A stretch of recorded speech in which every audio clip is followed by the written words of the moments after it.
नमस्कार मित्रांनो, मी नितेश सोनोने. मित्रांनो, तुमच्या आधार कार्डला बँक लिंक करू शकता, म्हणजेच आधार कार्डला बँक सीडिंग करू शकता, तेही घरबसल्या.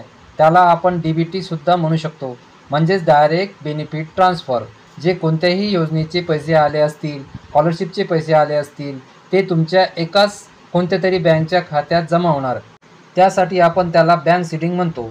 आता हेच बँक सीडिंग कशाप्रकारे तुम्ही मोबाईलमधून तुम्ही घरी बसल्या करू शकता, हे आता आपण या व्हिडिओमध्ये आपण पाहणार आहोत. तर व्हिडिओ नक्कीच शेवटपर्यंत पहा. चॅनलवर नवीन आला असाल तर चॅनलला सबस्क्राईब करून ठेवा. तर चला मित्रांनो, व्हिडिओ सुरू करूया.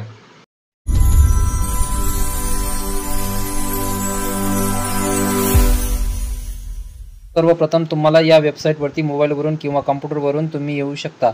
npci.org.in या वेबसाईटची लिंक तुम्हाला खाली डिस्क्रिप्शनमध्ये दिलेली आहे. इथे आल्यानंतर तुम्हाला थोडं खाली यायचं आहे. इथे तुम्हाला एक पर्याय दिसेल, 2 नंबरचा आहे कंझ्युमर. या कंझ्युमर ऑप्शनवरती क्लिक करायचे आहे. त्यानंतर भरपूर ऑप्शन दिसतील. इथे 6 नंबरचा शेवटचे ऑप्शन आहे भारत आधार सीडिंग इनेबल बेस. याच ऑप्शनवरती क्लिक करायचे आहे. या ऑप्शनवरती क्लिक केल्यानंतर डाव्या साईडला तुम्हाला भरपूर असे पर्याय दिसतील. यामध्ये 2 नंबरचा पर्याय पाहू शकता, आधार सीडिंग डीसीडिंग. जो 2 नंबरचा ऑप्शन आहे त्यावरती क्लिक करायचं. आधार सीडिंग डीसीडिंग या ऑप्शनवरती क्लिक केल्यानंतर तुम्हाला हे पेज अशा पद्धतीने दिसेल. रिक्वेस्ट फॉर आधार सीडिंगचा फॉर्म दिसेल. यामध्ये इंटर युअर आधार, तुमचा जो काही आधार नंबर आहे तो इथे टाकून घ्यायचा आहे. आधार नंबर या बॉक्समध्ये टाकल्यानंतर तुम्हाला पुढे फॉर आधार तुम्हाला सीडिंग करायचे आहे की डीसीडिंग करायचे आहे. सीडिंग करायचे आहे त्यामुळे सीडिंग सिलेक्ट करायची. त्यानंतर सीडिंग सिलेक्ट बँक, तुमचे अकाउंट कोणत्या बँकमध्ये आहे. इथेच खूप सारे बँकेमध्ये असेल, ती बँक तुम्हाला इथे सिलेक्ट करायची आहे.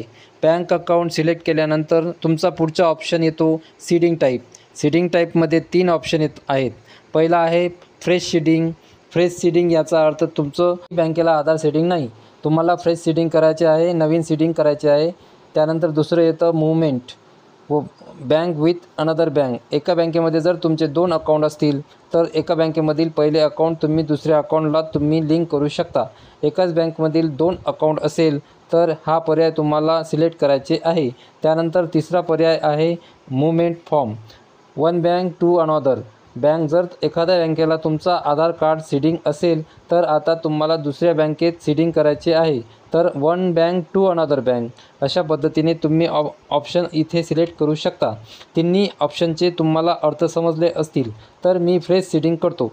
मी पहिल्यांदाच अकाउंट उघडलेलं त्यामुळे मी फ्रेश सीडिंग करतोय. आता अकाउंट नंबर विचारेल तुम्हाला. जो काही बँक तुम्ही वरती सिलेक्ट केली त्या बँकेचा अकाउंट पुन्हा एकदा अकाउंट नंबर जो आहे तो तुम्हाला इथे कन्फर्म करायचा आहे. पुन्हा एकदा व्यवस्थित घ्यायचा आहे व अशा पद्धतीने सिंपल स्टेप फॉलो करून टर्म अँड कंडिशन ॲक्सेप्ट करायचा आहे. जो काही मध्ये कॅप्चा दाखवला आहे ते पहा. टर्म अँड कंडिशन आहेत, ह्या सर्व वाचून घ्यायच्या. खाली यायचं आहे. नंतर आय ॲग्री टू कंटिन्यूवर पर्यायावर क्लिक करायचे आहे. आधार कार्डला जो मोबाईल नंबर लिंक असेल त्यावर एक OTP पाठविला जाईल. तो OTP तुम्हाला इथे टाकायचा आहे. इथे OTP टाकून तुम्हाला कन्फर्म बटनावर क्लिक करायचे आहे. तर इथे OTP आलेला आहे. मी OTP टाकून घेतो आणि कन्फर्म बटनावर क्लिक करतो. OTP टाकून कन्फर्म बटनावर क्लिक करून केल्यानंतर आता मला सांगते की तुमचं नवीन अकाउंट आहे आणि तुम्ही आता काय करू शकता. लिंकसाठी रिक्वेस्ट टाकू शकता.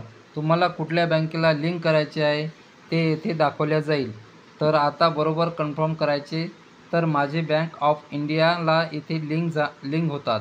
कन्फर्म केल्यानंतर तुम्ही पाहू शकता. थोडा वेळ इथे थांबायचे आहे. सेकंदात घेणार आहे. पहा, लाईव्ह तुम्हाला दाखवले. आता आधार सीडिंग झालेले आहे. स्टेटस सक्सेस आलं पाहिजे आणि रिझल्ट असा आला पाहिजे की तुमचे आधार कार्ड या बँकेला लिंक झालेले आहे. तर अशा पद्धतीने तुम्ही तुमच्या मोबाईलमधून किंवा कॉम्प्युटरमधून तुमचा आधार तुमच्या बँकेला लिंक करू शकता. महत्त्वपूर्ण हा व्हिडिओ होता. सर्व मित्रांना शेअर करा. धन्यवाद. जय हिंद, जय महाराष्ट्र.